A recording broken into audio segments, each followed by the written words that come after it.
Selamat siang anak-anak. Selamat siang, Pak. Baik, semoga pada siang hari ini anak-anak dalam keadaan sehat. Tentunya kita dijauhkan dari segala macam sakit dan penyakit, di mana negara pada saat ini dalam keadaan darurat karena pandemi COVID-19. Jadi pemerintah telah mengeluarkan himbauan berkaitan dengan bagaimana cara menjaga kesehatan di tengah pandemi COVID-19 ini. Yang pertama, anak-anak mungkin ada yang tahu cara menjaga kesehatan di tengah pandemi COVID ini. Yang pertama, anak-anak apa? Mencuci tangan secara rutin pada air yang mengalir. Yang kedua, memakai masker. Yang ketiga, menjaga jarak. Itu adalah beberapa gambaran singkat berkaitan dengan bagaimana cara menjaga kesehatan di tengah situasi negara yang pada saat ini dilanda oleh bencana non-alam yang disebut dengan COVID-19. Baik anak-anak, sebelum kita memulai pelajaran kita pada siang hari ini, tentunya sebagai umat beriman dan agar pelajaran kita diberkati oleh Tuhan Yang Maha Kuasa, marilah kita awalinya dengan doa. Saya minta salah satu teman kita untuk memimpin kita dalam doa membuka pelajaran. Saya mengajak teman-teman berdiri. Marilah kita siap untuk berdoa.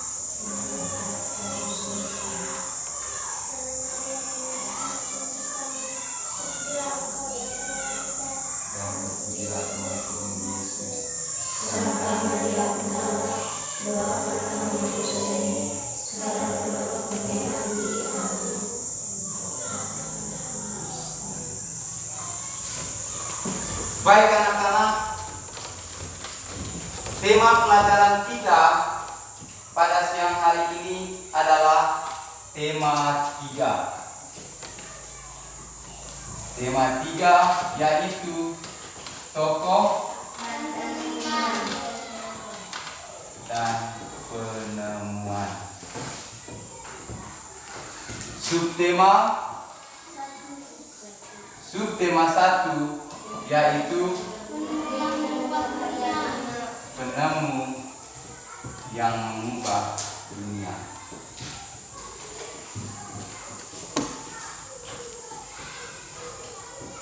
Pembelajaran 1. Dengan muatan mata pelajaran pada pembelajaran kita siang hari ini adalah bahasa Indonesia, ilmu pengetahuan alam, dan ilmu pengetahuan sosial atau disebut dengan IPS. Baik anak-anak, ada beberapa tujuan pembelajaran kita pada siang hari ini. Yang pertama adalah anak-anak nanti diminta untuk menyebutkan hal-hal penting yang terdapat pada teks bacaan eksplanasi. Yang kedua adalah siswa mampu mempresentasikan berkaitan dengan hal-hal penting atau informasi penting yang terdapat pada teks eksplanasi. Yang ketiga adalah siswa mampu mengidentifikasi komponen-komponen listrik sederhana yang terdapat pada senter. Dan yang berikut adalah siswa mampu mempresentasikan komponen-komponen yang terdapat pada senter tersebut dengan benar. Dan yang terakhir adalah siswa mampu mengidentifikasi perubahan sosial budaya dalam kehidupan masyarakat atas ditemuinya listrik. Baik, itu adalah beberapa tujuan pembelajaran kita pada siang hari ini. Apakah anak-anak hadir semua pada saat ini? Baik, terima kasih. Baik anak-anak, listrik masuk di desa kita itu anak-anak, kalau anak-anak masih ingat itu diperkirakan tahun berapa? Karin? Tahun 2014. Tahun 2014. Tepuk tangan untuk Karin. Baik, ternyata kalian masih ingat listrik masuk di desa kita itu sejak tahun berapa?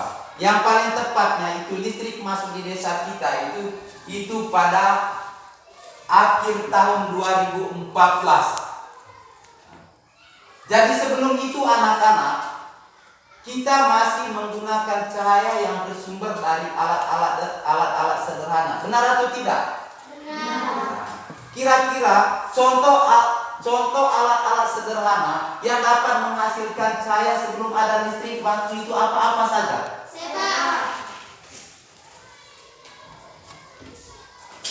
1. Lampu pelita. 2. Lampu lentera. 3. Lampu gas. 4. Lilin.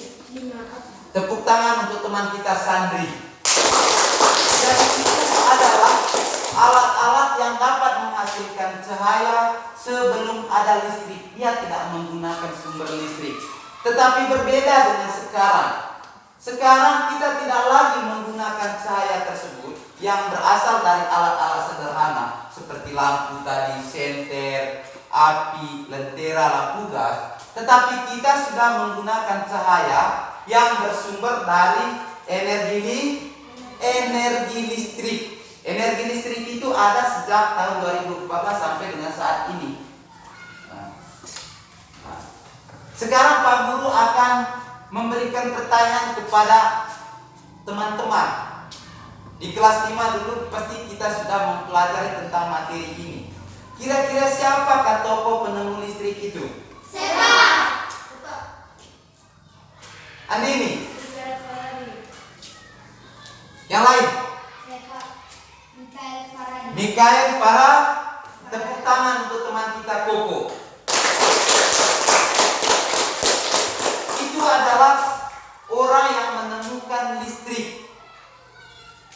Dia adalah orang yang luar biasa, yang sampai pada saat ini kita masih menggunakan alat temuannya yang disebut dengan listrik. Dan bagaimana proses masuknya listrik itu ke rumah-rumah kita?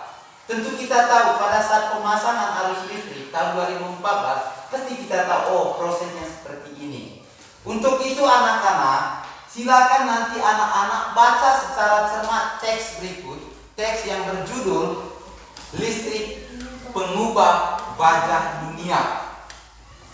Sebelum anak-anak membaca, mungkin ada anak-anak yang tahu kira-kira teks yang berjudul Listrik Pengubah Wajah Dunia ini termasuk jenis teks apa anak-anak? Sepak.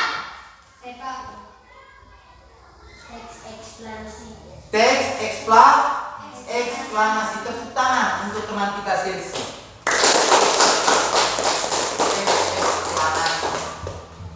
Apa pengertian daripada teks eksplanasi? Siapa yang tahu? Sepak. Angel? Teks eksplanasi adalah teks yang berisikan terjadi atau fenomena pada masyarakat. Yang lain? Sepak. Teks yang berisikan informasi kejadian atau fenomena yang terjadi pada masyarakat. Tepuk tangan untuk teman kita Gerin. Teks eksplanasi adalah teks yang berisikan informasi, kejadian, peristiwa, fenomena, ilmu pengetahuan yang terjadi di masyarakat. Oleh karena itu, silakan nanti anak-anak baca secara cermat teks berikut dan jawablah beberapa pertanyaan tersebut. Saya minta duduk berdasarkan kelompok yang sudah dibagikan.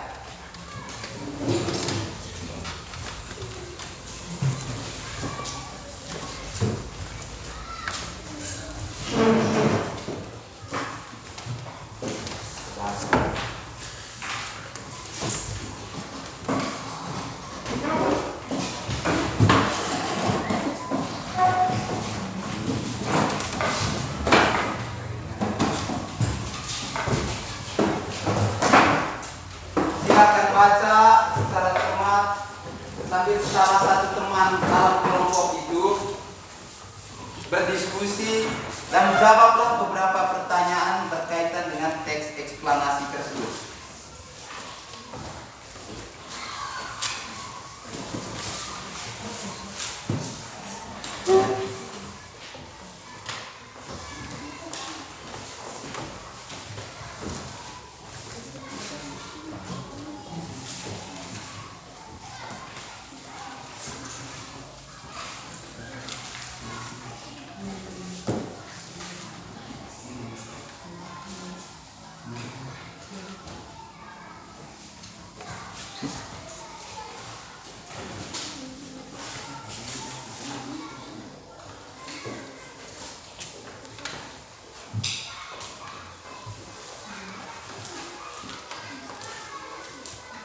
Baca baik teks ini secara cermat dan teliti.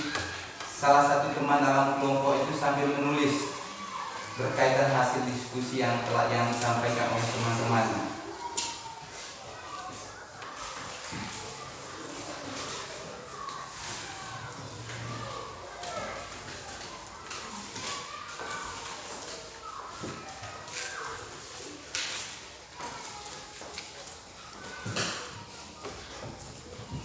Sudah? Mungkin ada yang sudah? Sudah Pak, sudah Pak.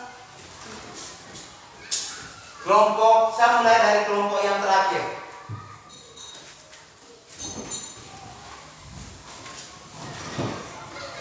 Sambil dengar presentasi dari teman. Selamat siang teman-teman. Saya akan membacakan hasil presentasi saya.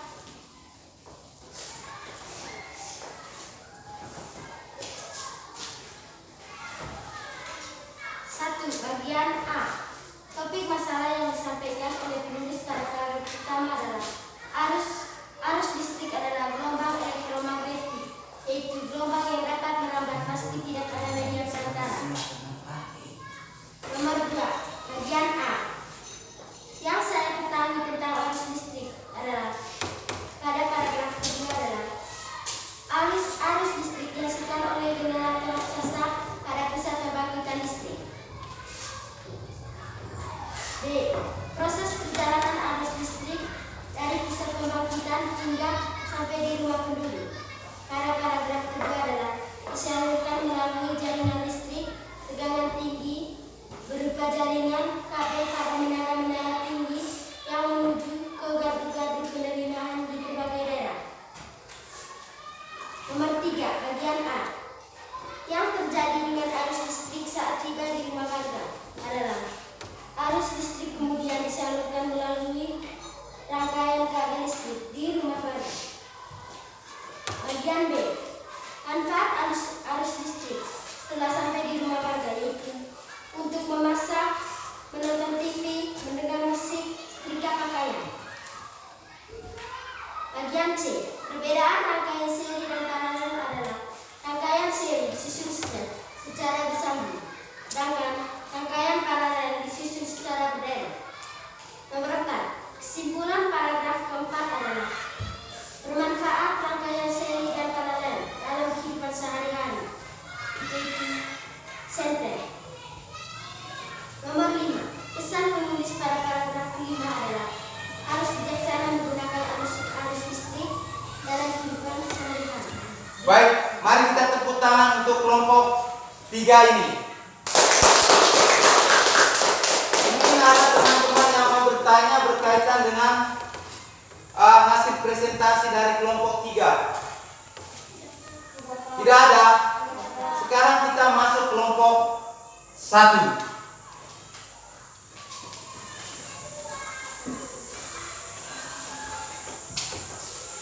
Selamat siang teman-teman. Selamat siang. Saya mewakili kelompok 1. Saya akan mempresentasikan hasil kerja kami. 1. Topik masalah yang disampaikan oleh penulis pada paragraf pertama adalah arus listrik adalah gelombang elektromagnetik, yaitu gelombang merambat meski tidak ada media perantara. 2. Bagian A. Yang saya ketahui tentang arus listrik pada paragraf kedua adalah arus listrik dihasilkan oleh generator raksasa pada pusat pembangkit listrik. B. Proses perjalanan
Mari kita tepuk tangan untuk kelompok 1. Mungkin ada kelompok lain yang mau menanggapi atau memberikan masukan berkaitan dengan hasil diskusi dari kelompok 1 ini. Oh, baik, tidak ada. Baik, kita lanjut. Sekarang kita duduk dalam bentuk kelompok. Anak-anak, apakah kalian pernah berjalan pada malam hari? Pernah. Nah, tentu pernah. Saya pun pernah. Ketika anak-anak berjalan pada malam hari, apakah membutuhkan cahaya? Membutuhkan. Pasti kita membutuhkan cahaya ketika kita berjalan pada malam hari. Contohnya apa benda yang menghasilkan cahaya? Senter. Senter. Siapa yang miliki senter di rumah? Oh, rata-rata miliki senter di rumah. Jadi apakah anak-anak pernah tahu bagian-bagian daripada senter tersebut? Apakah anak-anak pernah melihat, membuka, mengamati senter tersebut, kira-kira bagian-bagian pada senter itu apa-apa saja? Sekarang anak-anak sambil duduk dalam bentuk kelompok, Pak Guru nanti akan mempresentasikan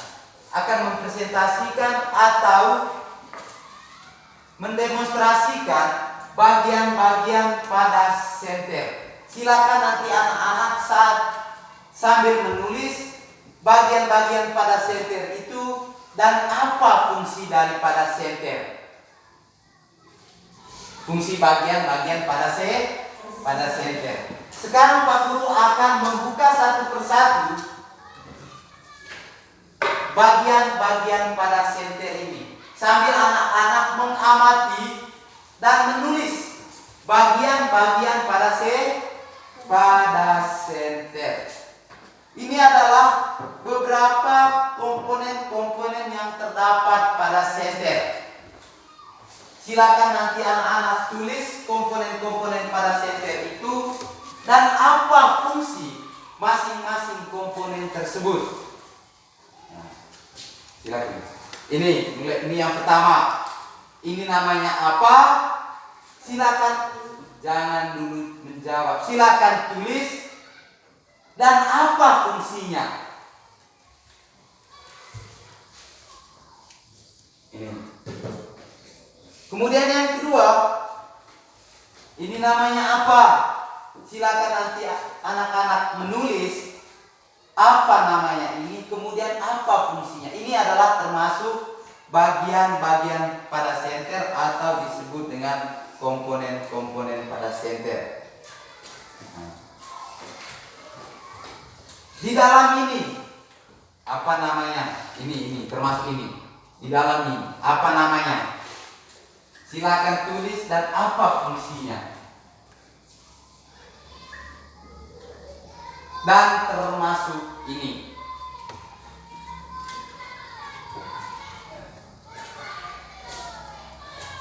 Itu adalah komponen-komponen pada senter yang tidak bisa dilepas pisahkan antara satu dengan yang lain. Mereka adalah satu kesatuan yang menjadikan sebuah alat yang utuh yang disebut dengan senter. Sambil kita buka materi, sambil kita baca, jika komponen-komponen utama tersebut dirangkaikan untuk membuatnya kembali akan menjadi menyala, maka akan tampak seperti pada gambar. Jelas? Ini. Ya, di buku itu ada. Itu ada.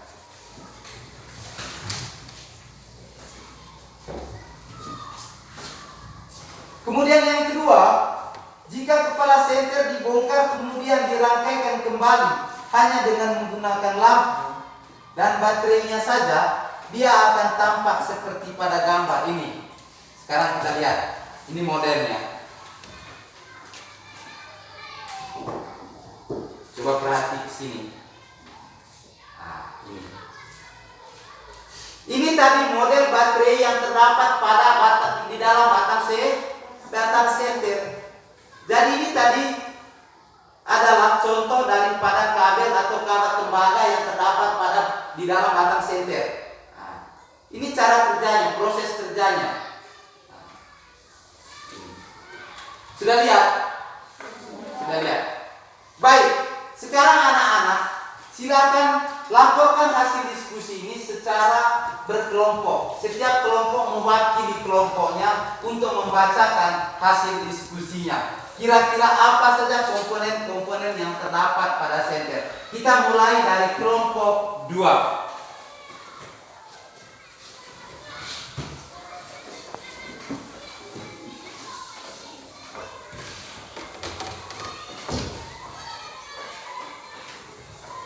Selamat siang teman-teman.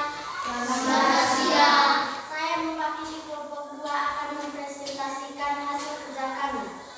1. Baterai. Fungsi baterai adalah sebagai sumber arus. 2. Balon. Fungsi balon adalah menghasilkan cahaya. 3. Fitting. Fungsi fitting adalah tempat dudukan balon. 4. Saklar. Fungsi saklar adalah menghidupkan atau mematikan arus. 5. Kabel. Fungsi kabel adalah mengantarkan atau mengalirkan arus dari sumber arus ke balon. 6. Batang senter. Tempat meletaknya baterai. Baik, mari kita tepuk tangan untuk kelompok 2. Mungkin ada kelompok lain yang mau menanggapi atas hasil presentasi dari kelompok 2? Tidak ada. Jawabannya sama.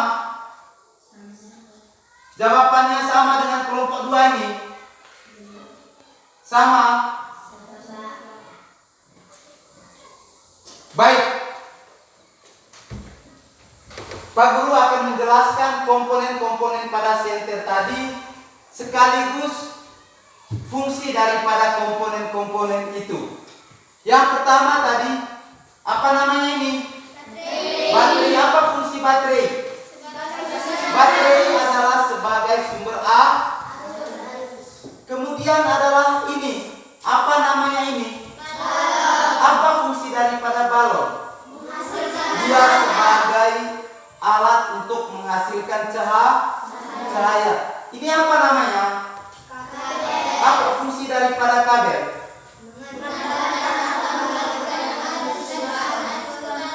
Mengantarkan atau mengalirkan arus dari sumber arus ke balon.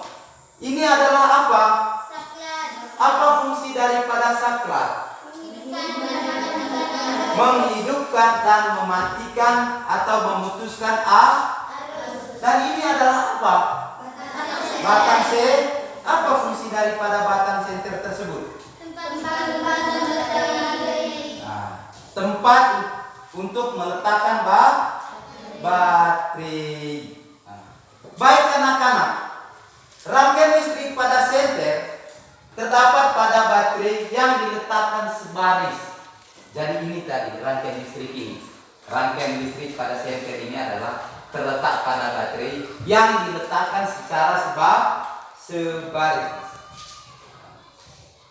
Pada rangkaian seri lampu-lampu juga diletakkan secara sejajar dalam satu baris. Baterai kulit diletakkan secara sejajar dalam satu baris.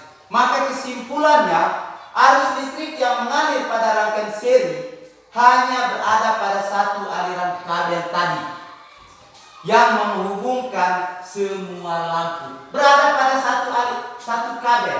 Jadi aliran arus listrik ini berada pada satu kabel yang menghubungkan semua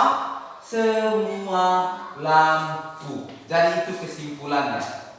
Nah ini hanya satu kabel. Jelas toh? Jelas. Baik anak-anak. Jadi listrik ini bukan hanya terjadi pada senter. Jadi listrik ini adalah merupakan salah satu penemuan yang sangat penting dalam kehidupan kita. Masih ada sumber listrik yang berukuran besar seperti yang kita gunakan pada saat ini. Adalah listrik yang berasal dari PLN. Siapa yang masih ingat? Kira-kira apa manfaat listrik dalam kehidupan kita? Siapa yang tahu? Manfaat listrik. Enter. Hemat tenaga. Yang pertama adalah untuk menghemat tenaga. Manfaat listrik dalam kehidupan kita adalah untuk menghemat tenaga pada saat kita melakukan kegiatan atau pekerjaan. Yang kedua, Hemat waktu. hemat waktu. Contohnya di rumah, ketika kita memasak, kita tidak menunggu lama-lama di tempat masak tersebut, tetapi kita colokkan magic itu ke listrik, kemudian kita lakukan kegiatan-kegiatan lain. Kita tidak fokus pada urusan masak. Kemudian yang ketiga, Tidak membutuhkan biaya terlalu banyak dalam kita tidak membutuhkan biaya banyak dalam melakukan sebuah pekerjaan. Contohnya tukang.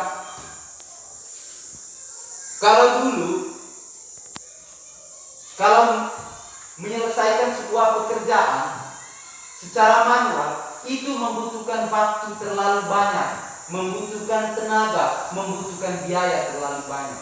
Tetapi dengan kehadiran listrik, kita tidak lagi membutuhkan tenaga, waktu untuk menyelesaikan sebuah pekerjaan. Contohnya, ketika kita mencuci pakaian dulu, kita mengandalkan tenaga, betul atau tidak? Tetapi sekarang kita tidak mengandalkan tenaga untuk mencuci pakaian, tetapi kita cukup colokkan listrik.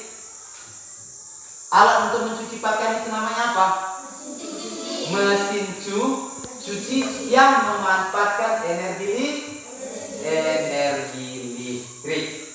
Baik anak-anak, sebagai tugas akhir untuk anak-anak, silakan nanti cari sebanyak mungkin informasi berkaitan dengan pengaruh listrik terhadap kehidupan kita. Itu tugas rumah nanti, silakan nanti anak-anak cari sebanyak mungkin informasi berkaitan dengan apa pengaruh listrik terhadap kehidupan kita. Apakah lewat wawancara dengan orang tua, atau lewat baca di media sosial, cari di internet, silahkan. Nah, baik anak-anak, sebelum kita mengakhiri pelajaran kita, jadi Pak Guru akan membagikan soal untuk dikerjakan. Silakan nanti anak-anak kerja.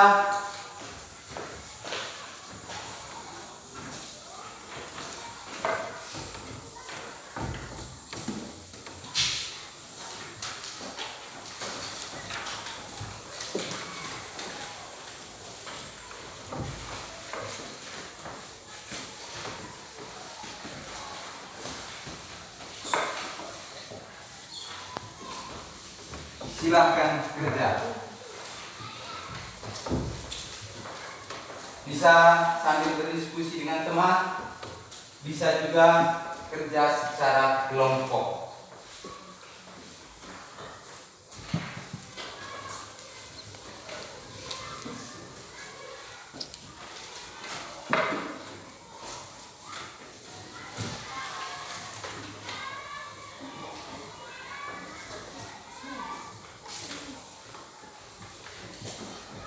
Sudah, silakan kumpul.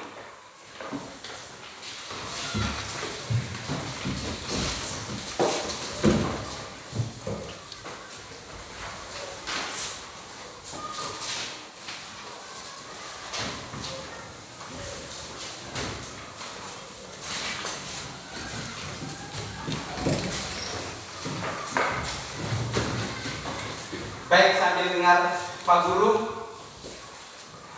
Anak-anak, dengan berakhirlah materi kita pada siang hari ini.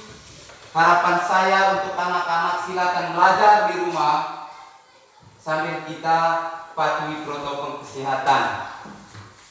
Kemudian yang kedua, karena tinggal hitung hari saja, ujian semester akan kita jalankan. Oleh karena itu dari sekarang silakan anak-anak baca belajar di rumah. Dan yang kedua, tinggal berapa bulan lagi anak-anak akan mengikuti ujian sekolah berstandar nasional.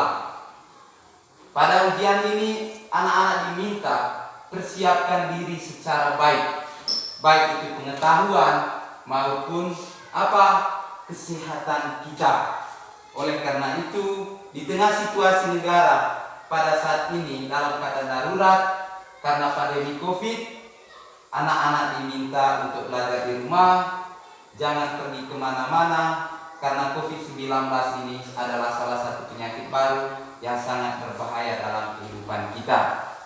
Kemudian untuk pertemuan kali berikut masih tema 3 yaitu tokoh dan penemu, dengan subtemanya adalah penemu yang mengubah dunia. Tetapi pelajaran kita adalah pelajaran 2 dengan muatan mata pelajaran untuk pertemuan kali berikut adalah yaitu bahasa Indonesia, IPS dan matematika. Oleh karena itu saya minta anak-anak bacalah materi untuk persiapan pertemuan kali berikut. Karena di awal pelajaran kita awali dengan doa, maka di akhir pelajaran ini juga mari kita akhiri dengan doa.